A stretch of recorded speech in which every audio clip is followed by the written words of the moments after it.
My name is Valerie. I am 28 years old and I just learned the hardest lesson of my life about family and finances. One late weekend afternoon, I casually scrolled through Facebook and stumbled upon a live video that completely shattered my reality. I had recently given my older sister exactly $125,000 to help her secure a beautiful new home. I emptied my hard-earned savings with the sole intention of helping her build a stable life. However, as I watched the screen glowing in my hands, I realized she was throwing a massive housewarming party. The living room was packed with our relatives and her friends holding drinks and cheering.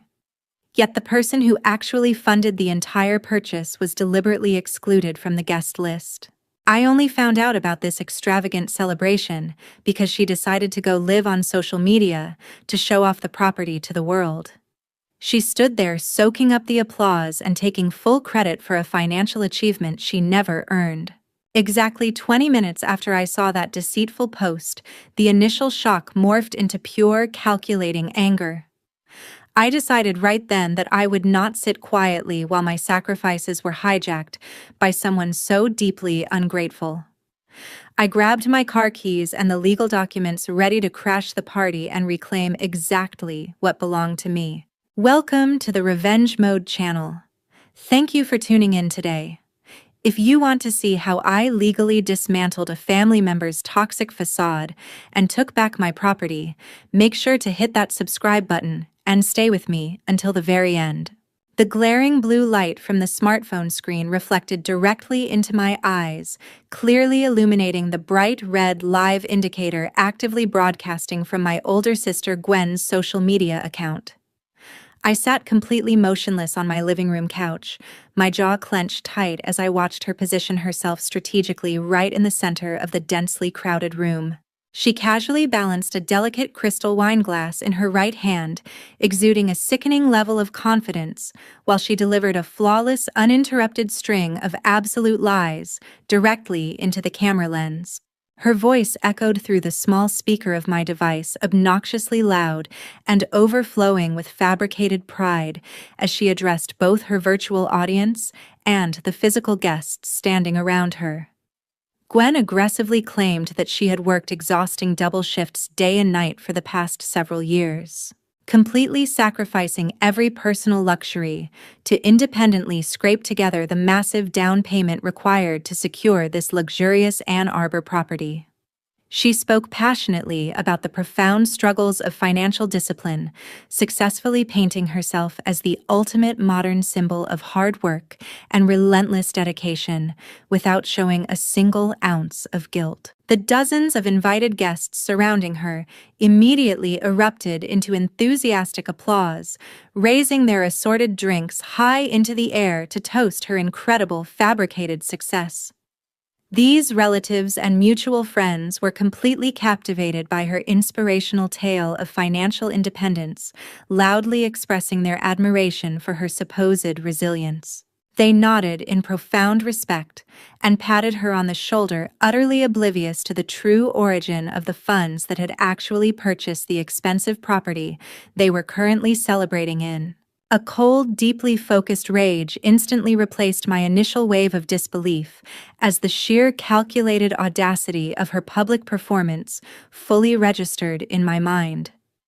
I did not shed a single tear, nor did I waste a fleeting moment feeling sorry for myself over the blatant betrayal happening on my screen.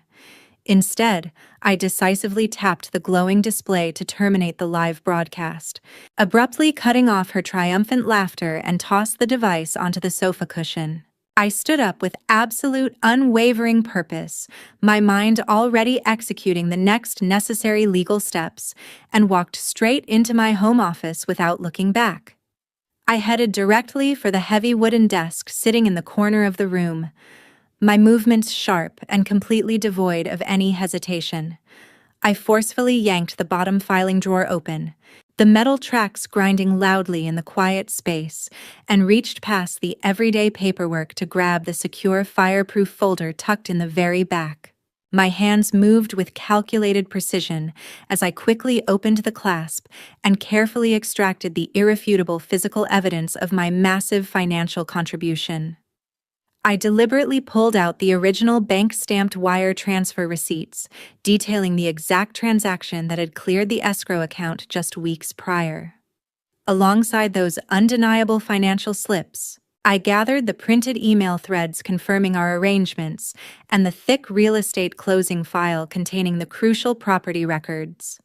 My attorney had explicitly instructed me to guard these specific documents with my life, ensuring I kept a flawless paper trail of the transaction, and I now realized just how vital that professional advice truly was.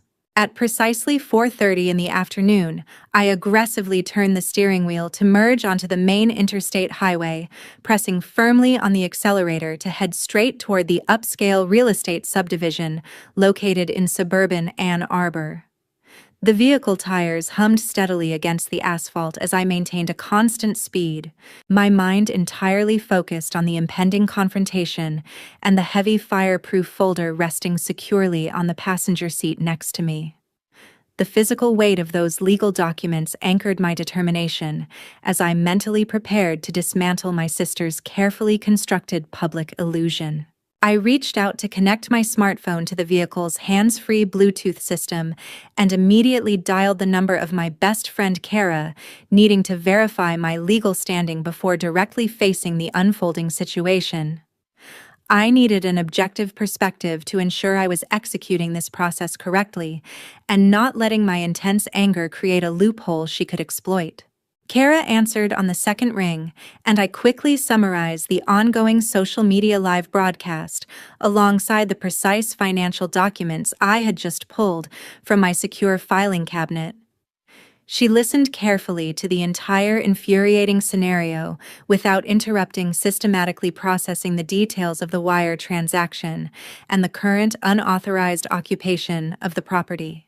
After I finished explaining the situation, she confidently affirmed that if every piece of paperwork proving the origin of the funds matched my verbal presentation, my legal rights over the property were exceptionally solid. Kara spoke clearly through the car's surround sound speakers, her voice offering a grounding sense of professional assurance amidst the chaos. If the purchasing documents and the wire transfer receipts are exactly as you say, the current law is completely on your side. I gripped the leather steering wheel tighter, my knuckles turning white from the applied pressure, and responded with absolute determination. I brought all the absolute proof right here with me. I am not going to let her continue acting out this fraudulent charade for another minute. I terminated the phone call as I navigated the final turns into the quiet residential neighborhood, the sounds of my engine disrupting the suburban stillness. I deliberately parked my vehicle roughly 20 meters away from the property line to avoid immediate detection, shifting the transmission into park and turning off the ignition. As I surveyed the crowded driveway from a distance, I instantly recognized the familiar silver sedan belonging to my mom parked directly on the front lawn near the entrance. A bitter, sickening realization instantly washed over me as the final pieces of this massive family betrayal clicked perfectly into place right before my eyes. Mom was entirely aware of this extravagant housewarming celebration, deliberately choosing to actively participate in the festivities, while simultaneously conspiring with Gwen to keep the entire event a secret from the actual homeowner who paid for everything. The profound sting of double betrayal hardened my resolve, completely erasing any lingering hesitation I might have felt about exposing their lies and ruining the joyous family gathering. I took one deep, steadying breath to calm my racing pulse, firmly clutched the thick file of financial evidence against my chest, and marched decisively up the concrete front steps of the porch to confront them. At exactly 5 o'clock in the afternoon, the loud pulsating music vibrating through the house abruptly cut off the moment I pushed the heavy wooden front door wide open to step directly into the living room. The sudden shift in atmosphere was jarring. The previously chaotic, joyful noise vanished instantly, replaced by a suffocating silence that made the air feel thin and pressurized.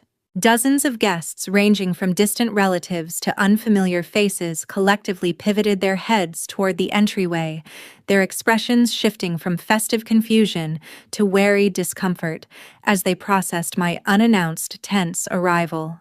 Gwen was positioned near the grand staircase, still holding her smartphone in a way that suggested she had not yet officially terminated the digital broadcast. She visibly stiffened her posture, shifting from graceful composure to rigid panic, though she quickly attempted to mask the sudden terror by slapping on a performance of forced, exaggerated delight. She glided across the polished hardwood floor toward me, her eyes darting nervously toward the camera lens before settling on my face with a look of desperate, calculated manipulation. "Oh, little sister, why on earth are you showing up so unexpectedly like this?" Gwen asked, her voice cracking slightly as she tried to force a thin, insincere smile. "I was actually planning to organize a special surprise for you right after the party officially wound down." I stood my ground, my posture stiff, and my eyes locked onto hers, feeling absolutely no empathy for the crumbling facade she was struggling to maintain. I ignored the theater she was putting on for her followers and answered her with a tone cold enough to cut through the tension in the room. "A surprise, really?" I countered, my voice echoing clearly across the vacant space. "Is the surprise that you decided to use my money to purchase this house and then threw an extravagant party to lie to everyone about your financial success?" Before Gwen could formulate a response to defend her blatant deception, Mom frantically scurried across the room, her face pale and etched with visible concern for the disaster unfolding. She reached out and gripped my forearm with a surprisingly tight, trembling hand, attempting to pull me forcefully toward the kitchen area to shield the scene from the prying eyes of the guests. "Valerie, stop this right now." Mom hissed, her voice a desperate, frantic whisper as she tugged at my sleeve. "Don't you dare ruin your sister's special day in front of all these people. Just come with me into the kitchen so we can talk about this like a normal family." I did not flinch, nor did I allow myself to be swayed by the familiar emotional guilt she was desperately trying to trigger. I forcefully yanked my arm back, successfully breaking her frantic, desperate grip, and stood firmly in place. I tightened my hold on the heavy file of evidence tucked under my arm and marched back toward the center of the room. I needed to ensure that every single person present understood exactly who held the legal authority here. I looked past Gwen's trembling form to scan the room, ensuring the guests understood that the narrative they had just consumed for the last hour was a total fabrication. I was ready to dismantle her lies piece by piece. At 5:15 in the afternoon, I forcefully splayed the thick file across the glass surface of the living room coffee table, firmly placing each document of financial verification directly into the line of sight of every person standing in the room. I retrieved the official bank statements featuring the embossed red seal, clearly displaying the chronological trail of the $125,000 that had been transferred directly from my personal savings account into the escrow fund. Following the statements, I produced the final, most consequential page of the legal binder, holding the original warranty deed high so that every pair of eyes in the room was forced to confront the reality of the situation.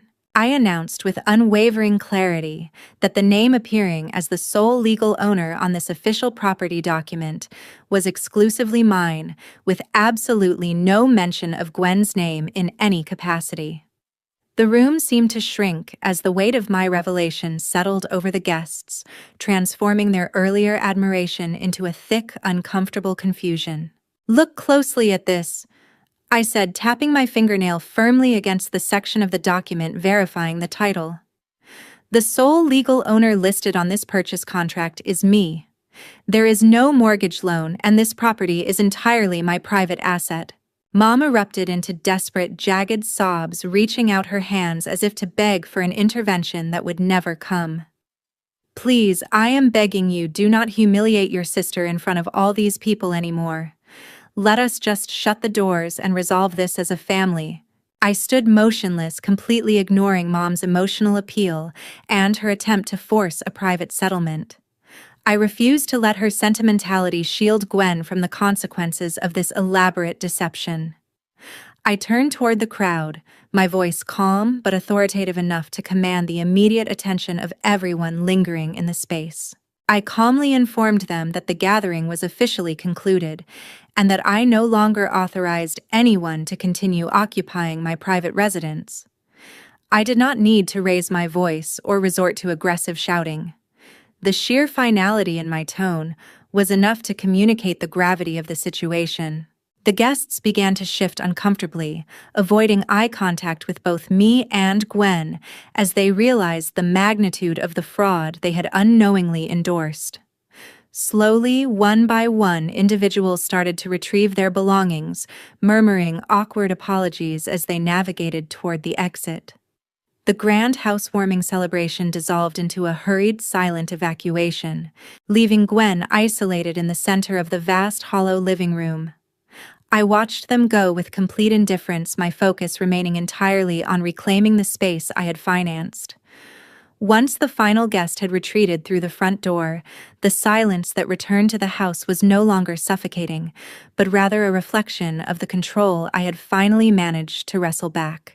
Early Monday morning, my attorney officially dispatched a formal notice to vacate to the Ann Arbor property address, marking the definitive commencement of the legal recovery process. This formal document explicitly demanded that Gwen remove all her personal belongings and vacate the premises within the time frame mandated by Michigan state statutes.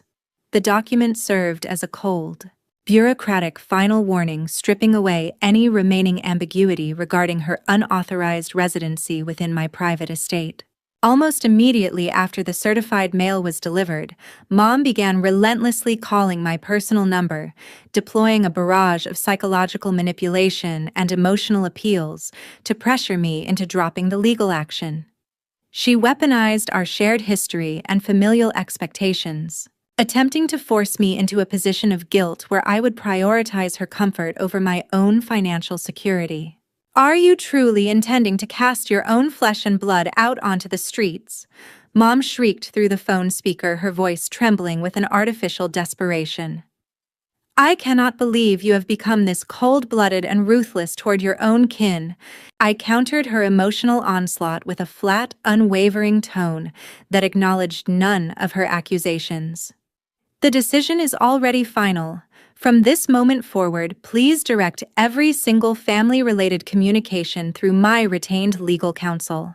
Recognizing the gravity of the legal situation, Gwen finally began to spiral into a state of panic, desperately reaching out to various local banking institutions in a frantic attempt to secure a mortgage loan. She hoped to leverage the property's equity to buy me out, effectively cleaning her own slate while keeping the house under her control. However, every single one of her desperate efforts ended in total failure because her financial history was abysmal and her poor credit score rendered her a high-risk candidate that no institutional lender was willing to finance. I maintained a stance of absolute deafening silence, blocking every individual attempt at contact from my family members and instructing my law firm to handle every aspect of the litigation. I retreated into a period of disciplined detachment, refusing to engage with the frantic messages or the desperate threats sent to my inbox. The countdown initiated by the legal system began to run its course, systematically dismantling every delusional hope Gwen held for a convenient settlement or an act of impulsive mercy.